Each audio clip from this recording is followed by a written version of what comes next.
These are my favorite sign of spring. These dandelion tufts that to some people are a nuisance, to me are a sign of the way life spreads and the way just a little bit of a breeze in the trees, just enough to make the leaves rustle or the wind chimes move, has a way of blowing and scattering seeds all sorts of places. And I love that every year to watch as dandelion puffs float away in the breeze, even though I know some people don't like them or consider them weeds in the yard. I love them because they remind me of the birth of the community of Jesus and the story we call the day of Pentecost. We're going to hear that story on this coming Pentecost Sunday, celebrating this amazing day when the Spirit of God is poured out like wind rushing through the midst of the people, and they are sent out as witnesses to bring the good news of Jesus everywhere in every direction. The short version of the story is Jesus' hand-picked disciples were pretty hunkered down in the city of Jerusalem, waiting until they didn't quite know what. Jesus had just kind of said cryptically, "You'll know when it happens. The Holy Spirit will be given to you and you'll know." So there they are waiting for something big to happen on a day when a whole bunch of people were coming back into the city of Jerusalem anyway already to celebrate what was a holiday in ancient Judaism, the festival of Pentecost, sort of a harvest festival that celebrated another milestone in the great story of their wilderness journey and settling down into the promised land. Almost think of it like the end of the holiday season, the way we from November through January have this sort of long swath of holidays from Thanksgiving to Christmas and then New Year's. And by the time New Year's has come, that's sort of gotten the whole arc. Pentecost sort of is the culmination, the final of this big holiday cycle that had begun back at Passover, back when Jesus had been crucified and then rose. 50 days after Passover's Pentecost. So people poured into the city to celebrate. They're there for the festival, kind of like picture people gathering in Times Square for New Year's, except on this day, God's got an ace up the sleeve. God has this little band of disciples who've been holding pretty close together because they're afraid of what somebody else is going to do to them, if they'll get arrested or thrown into prison like they had seen happen to Jesus, and like they were worried it might happen to them to be put on crosses.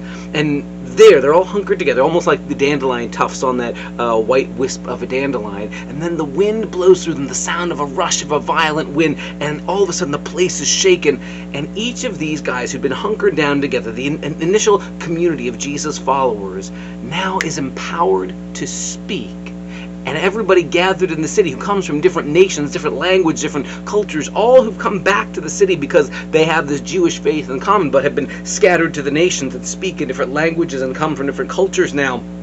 They're all there, and now they can hear in their own language. And Peter, Simon Peter, the guy who sometimes is fantastic and brave and bold and sometimes just doesn't get it and runs away, afraid to even admit he knows Jesus. This Simon Peter now is filled with the Spirit and realizes, oh my goodness, this is what we were waiting for. This is what Jesus had told us was going to happen. In fact, this is what the prophets had dreamed up long ago when they imagined one day God would send the Spirit and would pour out the Spirit in every direction, on the old and on the young, on men and on women, on the rich and the poor, those who were free and those who were enslaved, that there would be this amazing outpouring, and from there, God would do a new thing to reach anybody and everybody. The way almost like dandelion seeds sort of get carried in one gust of wind, scatters them in different directions, and the next thing you know, a week or two later, you've got little dandelions taking root everywhere else.